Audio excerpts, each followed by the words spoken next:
ng 12. OMG. Ang laki. 12 billion? 12 billion. Nakakahilo ang ano, no? And then sa Sorsogon, 9 billion something. Mindoro, 8 billion something. Batangas, 7 billion something. Davao, 7 billion something. Misamis Occidental, 6 billion something. Quezon Province, 5 billion something. And Cavite, 5 billion something. Valencia, 4 billion something. Cebu, 4 billion something. Grabe.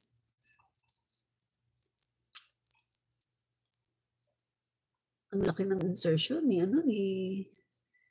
itong si Chis Escudero. Yan.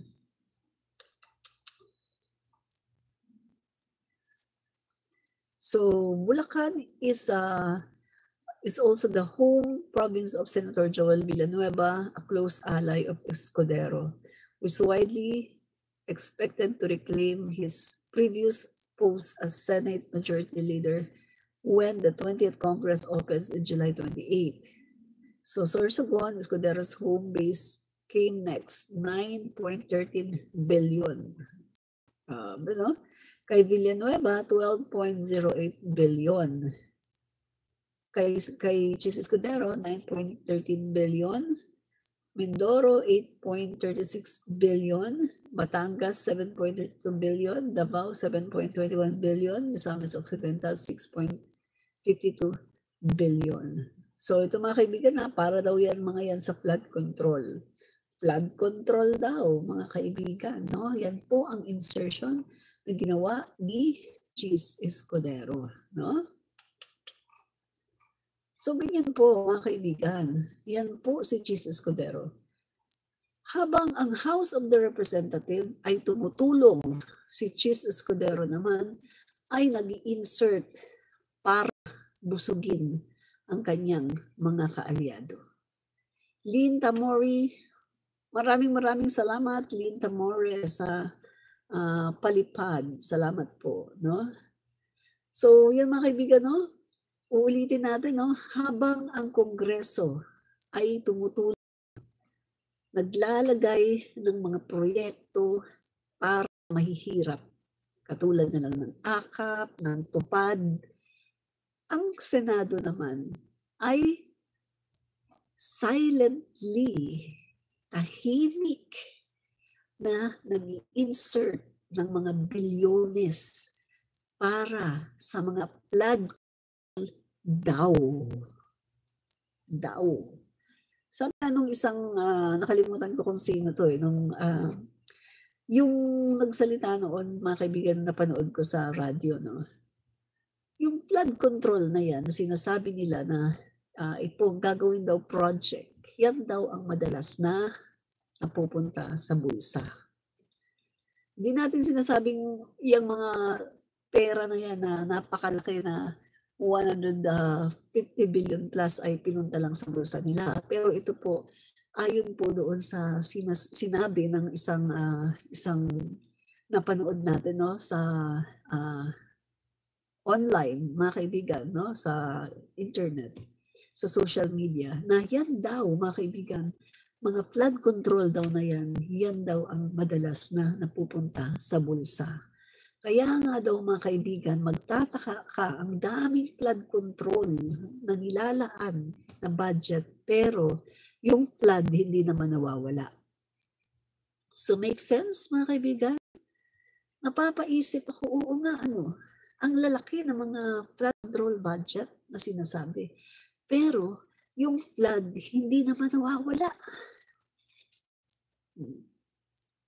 Ano yun mga kaibigan? Diba? So, yan po habang ang Kongreso, mga kaibigan, ay nagkukumahog sa pagtulong sa taong bayan, eto namang Senado ay nagkukumahog sa mga insertion para busugin ang mga kaalyado. Yan po ang ginawa ng Senate President Escudero, no? So, bumabatikos, no, dito kay Cheese Escudero dahil nga po sa ginawa niyang mga insertion. Alala nyo, earlier this year, binabati ko si Speaker Martin. Si Speaker Martin hindi naman kasi kumikibo at hindi niya pinagtatanggol ang sarili niya. Hindi naman pala siya. Ito naman palang may kasalanan, ito si Escudero. Nananahimik, siya naman palang may kasalanan. Si Speaker Martin, binuntun lahat ang paninisi kay Speaker Martin, hindi naman kasi nagsasalita at hindi naman kasi pinagtatanggol ang sarili niya, parang si Pangulong Marcos din, na kapag binabatikos, kapag pinagbibintangan, hindi nagsasalita, hindi nagtatanggol sa sarili. Yun naman pala, ito naman pala ang magawa. Ito naman pala ang gumawa. Yan o, yan lalaki na yan. Diba? So ngayon lumabas na mga kaibigan, lahat na nakakaalam na ito pala ang may gawa ng mga insertion sa GAA at hindi naman pala si Speaker Martin Romualdez. Diba? So, yun mga kaibigan, ang katotohanan, no? O meron na namang DDS na fake news peddler, 150 million daw, kawawa daw yung pumirma. There's no such thing as 150 million. Yan ay pakalat ng mga DDS, ng mga fake news peddler. Tandaan nyo guys ha, dito sa ating vlog, i-correct natin yung mga nagkakalat ng mga fake news. So, fake news po itong si ITEL A70 Mobile, no? Na sinasabi niya, yung 150 million daw, no? Bawat yung pumirma. So, mali po yun, no? Kaibigan, that's fake news. Yan. Mahiya ka sa balat mo, no? Ikaw ay nagkakalat ng fake news. Ikaw ay anak ng dyablo dahil ikaw ay sinungaling, no? So, mga kaibigan, yan po guys, no, ang mga insertion na ginawa ni Cheese Escudero. Yan. Tingnan pa natin itong isa.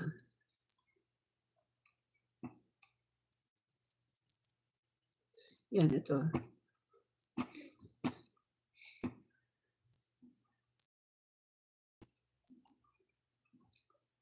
Yan. So,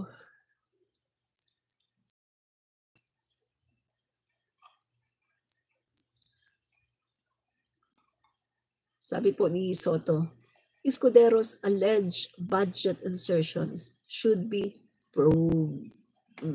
Sige na, Senator Soto, gawin mo na yan. Pag upo mo sa Senate, i-ano mo yan, imbestigahan mo yan, yung ginawa na yan ni Cheese Escudero, imbestigahan mo yan para makita, no? I-televise yan para makita ng taong bayan kung anong ginawa ng Senate President na yan, no? Na hindi po siya para sa bayan eh. Hindi siya para sa bayan, kundi para sa bayad at para sa kanyang sariling ambisyon, no? Kaya nakikipag-kunayb, nakikipag-sambuatan para lang sa kanyang sariling ambisyon, di ba? Yan. So, sana nga no, totohanin itong si Senator Tito Soto na imbestigahan itong mga budget, no, na in-insert ni Cheese Escudero. So, after reports of Senator Cheese Escudero alleged assertions in the 2025 national budget surface, Senator Tito Soto said he may initiate probe into the allocations. Yan, sige. Imbestigahan mo yan. Yan. Imbestigahan mo yan, no? So, the insertions amount to a whooping 142.7 billion. Grabe, ang laki. No, laki pala. Ask for a reaction to the report. Soto, Escudero's main rival for the Senate presidency in the 20th Congress, said that he is open to investigating the matter. The so-called insertions are scandalously excessive. Correct. Very excessive yan. Habang ang Kongreso ay gumagawa ng lahat ng paraan para makatulong sa taong bayan, sa mga common tao, para makapagbigay ng mga tulong. Ito naman si Escudero ay excessively na nag-insert ng mga pera, bilyong-bilyong pera, bilyong-bilyong budget para sa flood control daw. Diba? Flood control daw na hindi naman, na mukhang hindi naman talaga para sa flood control dahil hanggang ngayon flood pa rin, no? Katulad na lang sa panahon ni Duterte. Bago umalis si Duterte, sabi, pinagmalaki 11,340 flood control projects ang kanila daw natapos. Pagkatapos, kamukat-mukat mo, pag-upo ni Pangulong Marcos noong July, August, September, October, November, December, diba? Nag-uulan-ulan. Kita mo, baha. Kung may ginawang flood control sa panahon ni Duterte, hindi sana baha ng ganun. Ibig sabihin, yung budget na inilagay nila sa flood control ay hindi talaga ginamit sa flood control. Kasi bakit? Nagbaha ng ganun. At kung totoo, yung 11,340 na natapos daw ng Duterte administration, bakit, ang tanong dito, bakit binabaha ang Pilipinas?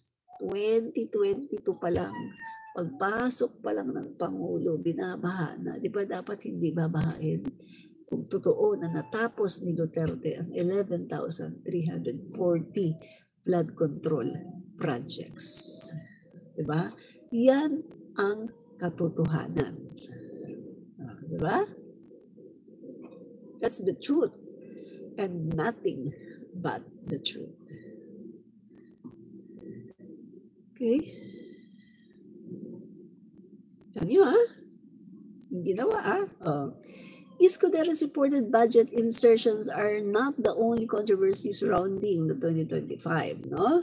So mga kaibigan, no, ginawa nila, yung pagze-zero nila, sa PhilHealth, dyan yan nangyari sa BICAM. Sila yan. Kasalanan nila yan. Ina Escudero. Dahil doon pala, mga kaibigan, ito doon pala sa Kongreso, hindi naman pala binawasan yun eh. Nag-zero budget lang pala yung PhilHealth na yan doon sa BICAM, kung saan si Escudero ang nasunod. Diba? Yun mga kababayan. Yan ang katotohanan. Diba? Sabi ni Let's Go Mar, di bagay sa iyo maging content creator.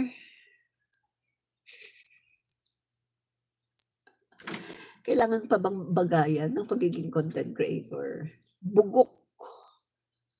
At saka hindi lang ako content creator.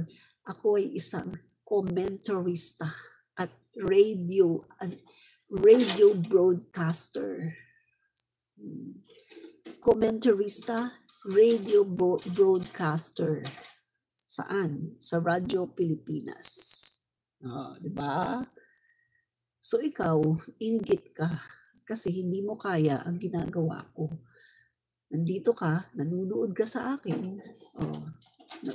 Subscriber ba kita? Nanonood ka sa akin. Hindi mo kaya ang ginagawa ko. Kasi ikaw, inggiterong bugok. Diba? Inggiterong bugok.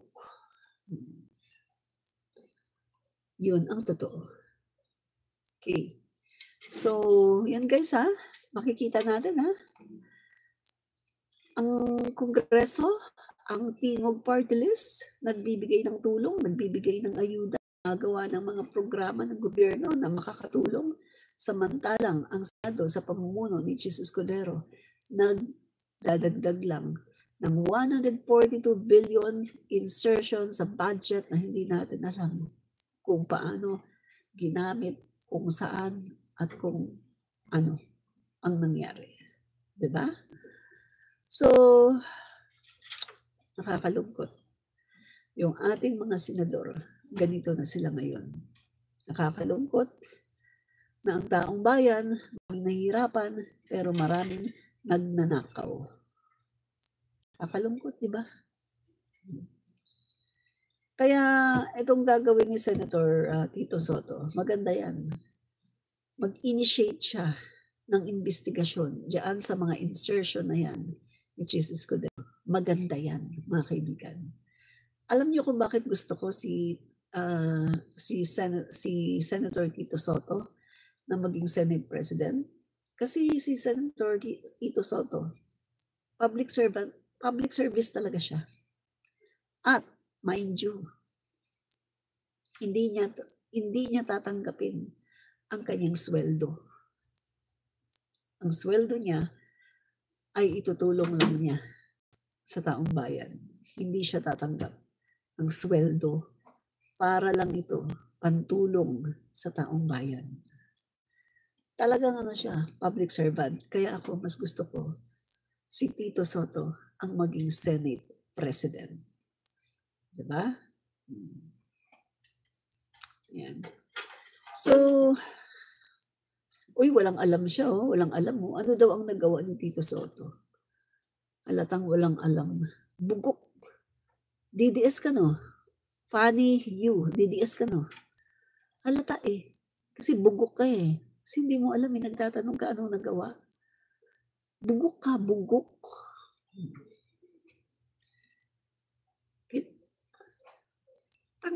Tanga, bugok na. Tanga na, bugok pa. Kahit hindi mo i-research eh. Nakita mo nung panahon ng eleksyon. Diba?